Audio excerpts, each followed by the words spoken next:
Young and Beautiful by Velvetoscar on AO3, Chapter 10.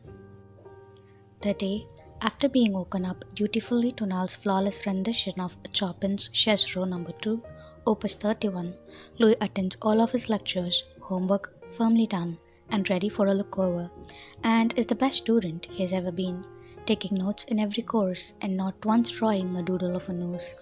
He is so proud of himself on his way home that he is about to offer to treat Niall to scones and scotch when his phone rings, the Imperial March flooding the air. Mom, fuck. Well, there are two options now.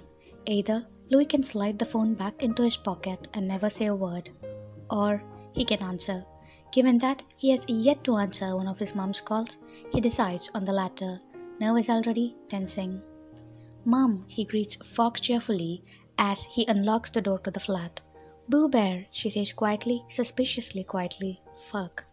What's wrong? Lou immediately asks, keeping the agitation out of his voice as he shoulders the door open. Niall sitting on the piano again, smoking a cigar while the TV's on. Louis nods in his direction before averting his attention back to phone. Oh, nothing. There's a pause on the other line, and he hears a sharp intake of breath followed by a near sob. I miss you, love. God damn it. He knows what this means.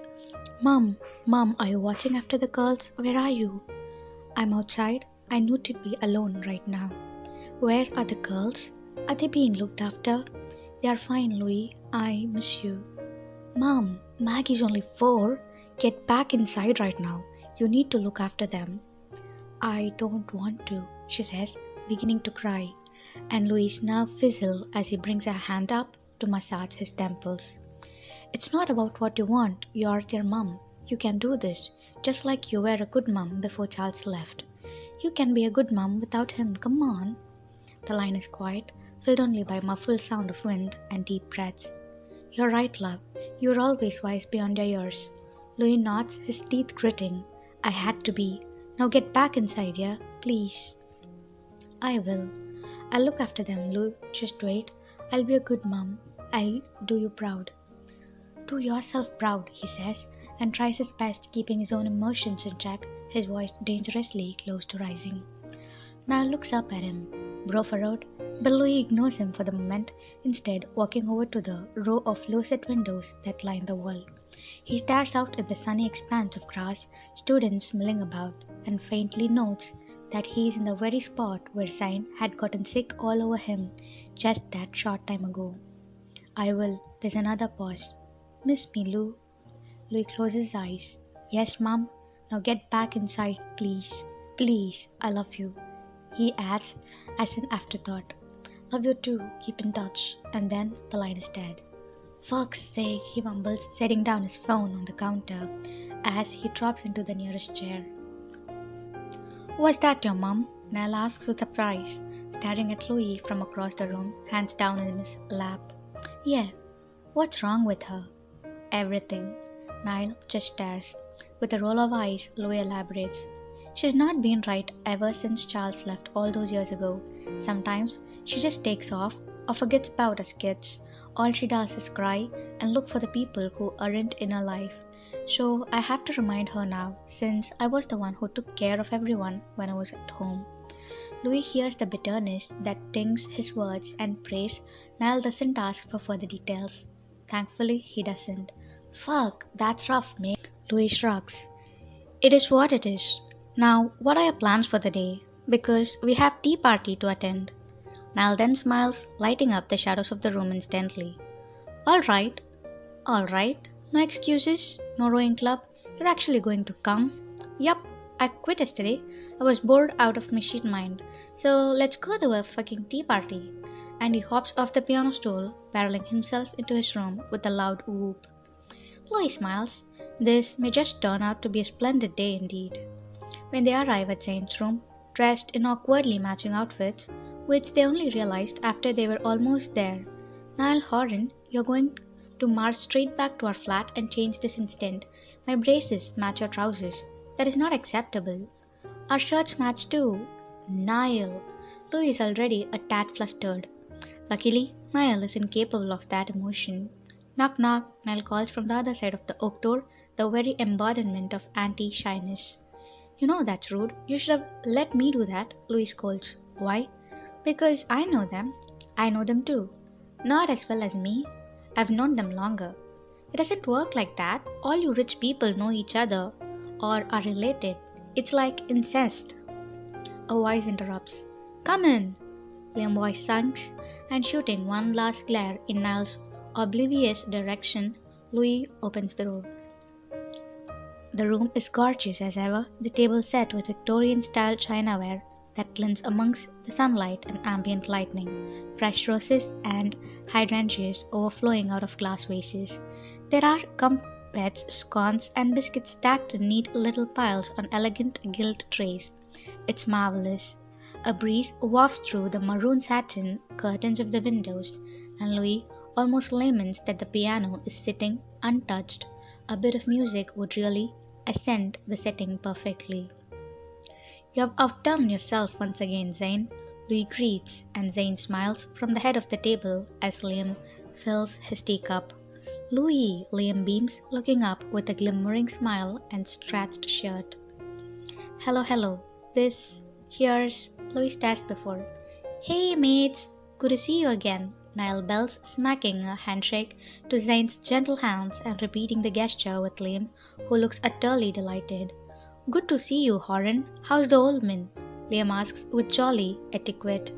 Niall grins in that way that suggests he's on the verge of barking laughter, hands played on his hips and stains dominant. The dragon is out to play. He's great. Stop by and see him anytime. He's usually at the studio, you know. I do, and I really must. It's been long since we have had a proper sit-down. Liam's words are perfectly articulated, his accent sickeningly posh, and Louis wonders if he learned how to read by way of an etiquette manual. Unlike Niall, with his chunky Rolex and huge white shoes and a gaped mouth. Yeah, he actually likes you, so he'd enjoy that. You can bring Bill along. What an excellent idea. Father hasn't socialized in forever. The business has kept him so busy. He'd love to see Jonathan again. Dear Lord. I told you he's only friends with middle-aged men, Zane smirks as he brings the teacup to his perfect lips. Louis stares at the pair as they talk, completely out of his element. Fair enough. Well, then, tea? He sits down to the right of Zane, just like that very first luncheon, and immediately holds his cup to Liam expectantly, batting his eyelashes.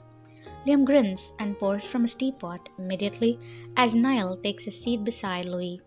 Thank you, Louis smiles, then brings the teacup to his lips and takes a large gulp and nearly spits it out.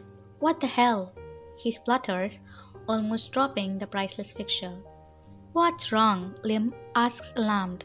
Is this whiskey? Louis coughs, clutching his throat in alarm.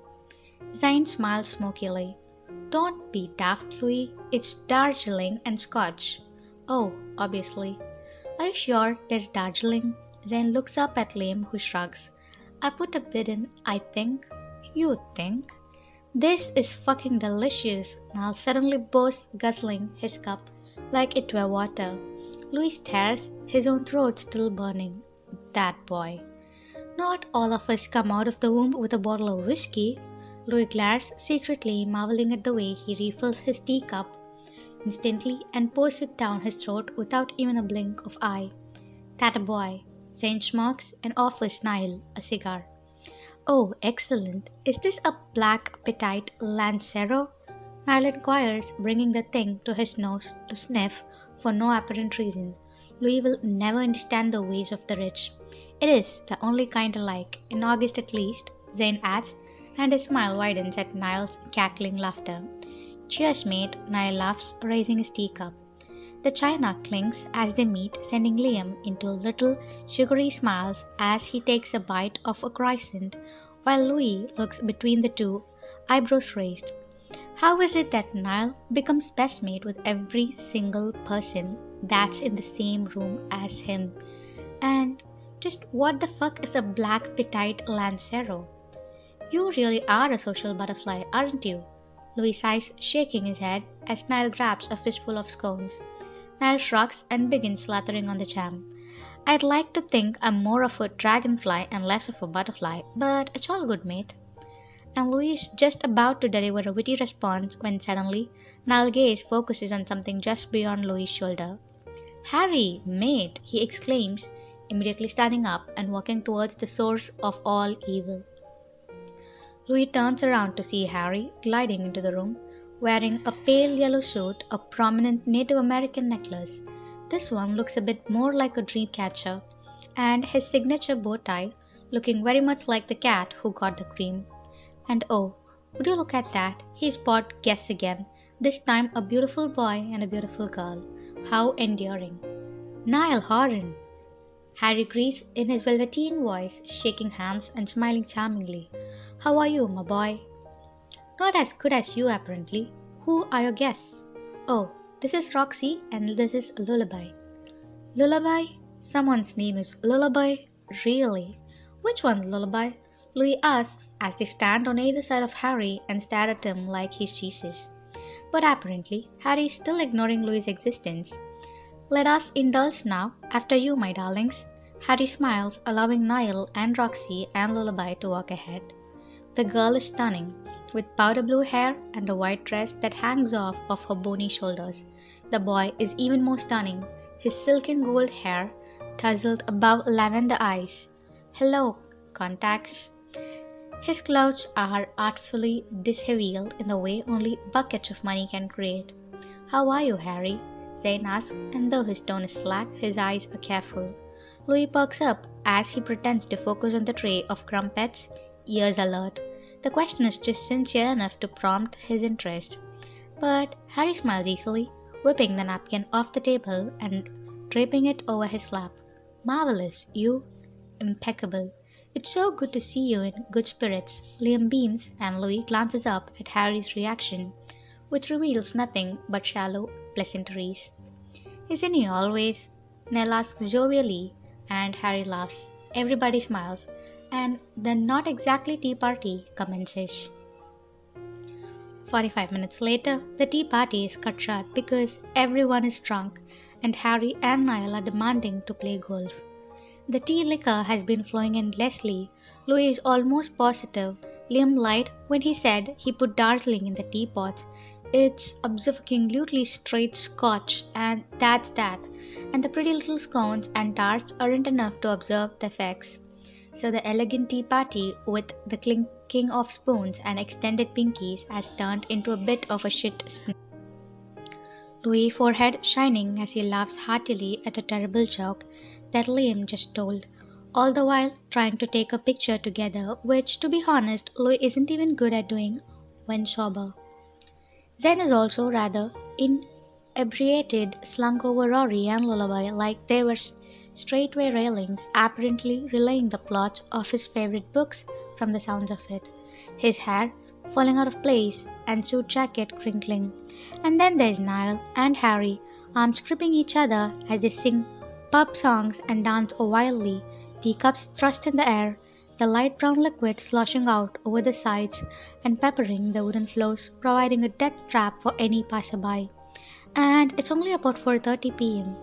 Let's go golfing, Niall suddenly suggests in the bursting tones, and Harry is right behind him, chanting the same sentence, cheeks flushed and eyes bright. Golfing? I fucking hate golfing. Louis protests, arms still around Liam's neck.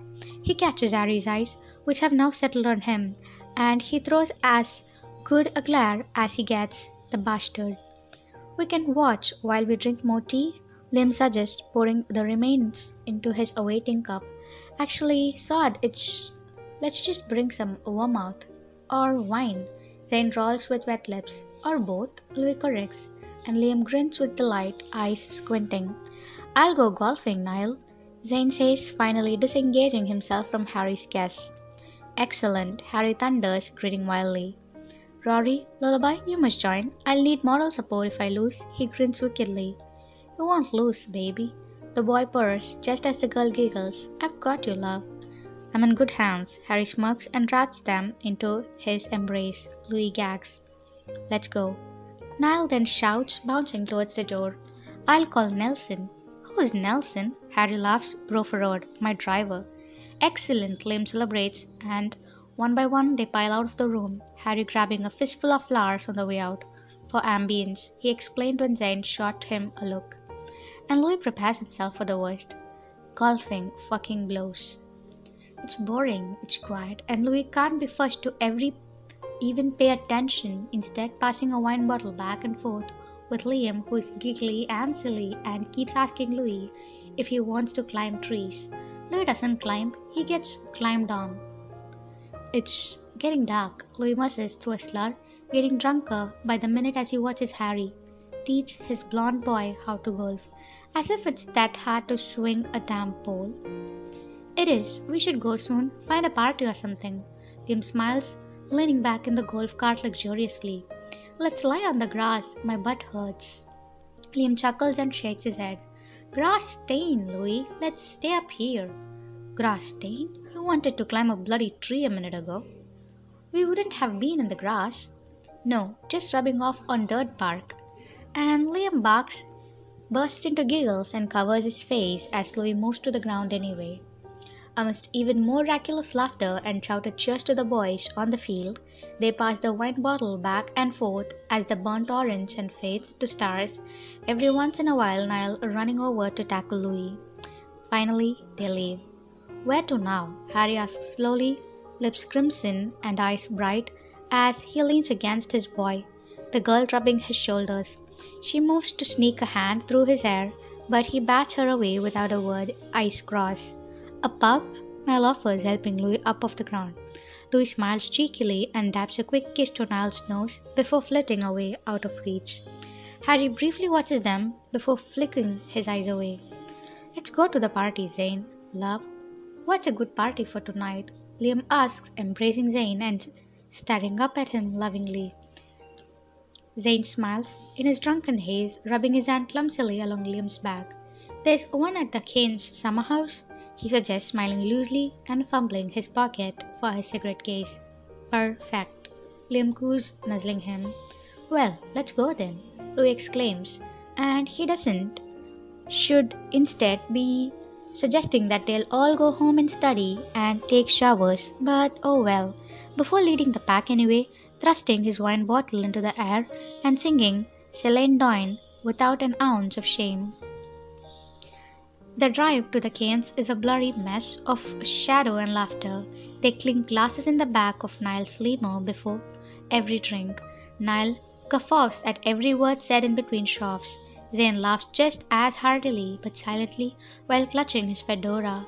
Liam giggles and fidgets in his seat, pelting corks at them all, and Harry thunders out a raspy, "Tonight is ours, lads." Rory and Lullaby are on his lap, pouring champagne into his mouth and locking their fingers in his bow tie and necklace. As one, everybody cheers at Harry's words, except Louis, and another round is poured, courtesy of Liam. And though Louis could do without disturbing image of Harry sticking his tongue down Roxy and Lullaby's throats, Louis is still not sure which one's which. He can't really complain when he sat in the back of a limo with his three mates drinking champagne on his way to what is promised to be a smashing party. So he toasts the night and laughs before Niall wraps his in a headlock. The house is gorgeous, it's enormous, it sits amongst elaborate gardens, it has balconies and terraces, and the floors inside are marble and polished to perfection. It's fucking incredible, and if Louis wasn't so drunk, he would be speechless. This is so fucking huge, he shouts over the booming noise as soon as the boys enter, immediately greeted by a young man wearing spandex holding a tray of pink shots. It's not that big, Niall shouts back, taking 3 of the offered shots and gulping them in mind-bending succession. You would say that. Louis rolls his eyes. Come on then, boys, Liam shouts, glee written clear all over his face as he takes Zane's hand and charges forward without hesitation. Within seconds, they are completely lost in the sea of beautifully dressed people and bubbles that are pouring from nowhere. I told you he was crazy, Niall laughs, avoiding the heavier masses of people dancing and skirting the edges. Oh, I'm becoming increasingly aware But I must say I'm surprised you are not crowd surfing with the best of them, Nyler. Niall pulls a face and shakes his head. Nah, I don't like crowds. Here's good. Louis nods, catching sight of Harry, who now has 3 new playmates draped all over him, and willing himself to resist the urge to spy, which fails. Harry presses deep kisses to every mouth around him, giving his lips a wet sheen that glows sickly under the flickering rainbow lights. He stumbles a bit, slamming every drink at hand down his throat and laughing loud enough for the heavens to hear. Occasionally, Louis will hear a random shout of "Harold!" as swarms upon swarms rush to meet him, sliding their hands over his back and chest, some attempting to touch his hair, which Harry rebuffs every time, odd, laughing at his quips and ravenously eating up his dimpled smile. It's disgusting, really. These people clearly worship him, and though Louis despises the boy, he's not dumb. He can see the appeal. He's utterly beautiful, charming, well-dressed, eccentric, and seemingly docile. He's got good manners and an impressive IQ, and dimples that last for days. But Louis is not sure if these people even see that much. They certainly don't seem aware that he's a human being, which he might not be, to be fair, as they clutch and grab him, stuffing their phones in his faces and wrapping arms around his waist like he were a prop ready to be manhandled. Harry doesn't seem to mind too much, though his face is still plastered with a smile, eyes still sightless and posed as he accommodates them all and licks salt off their collarbones and snorts cocaine. Louis squints his eyes as he watches Harry, tilting his head back and inhaling deeply. Yup. With a roll of eyes, Louis turns back to Niall, and they depart to the other side of the house, far away from Harry's stalls. Swirling bodies, dancing bodies, neon lights, glistering jewelry, and curls of smoke fill Louis' senses. Perfectly coiffed hair bounces in time to the beat, Louis Vuitton blending against Burberry, and glitter falls from the ceilings. I want to spend the rest of my life here. Louis braces, his head swimming, and his limbs light.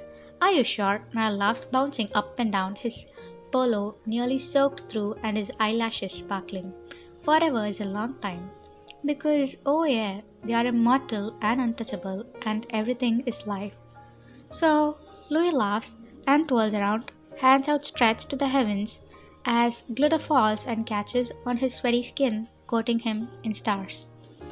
Louis can't find the fucking bathroom, and if he doesn't find it soon, he's just going to wee in the rose bushes. He's been opening every door he can find, only stumbling upon closets, pantries, and studies. And now a very intimate scene. My bad, Louis apologizes instantly, shielding his eyes before shutting the door with a snap. He spins around, ready to all but run away, when he's met with a broad chest and a Native American necklace. Fuck.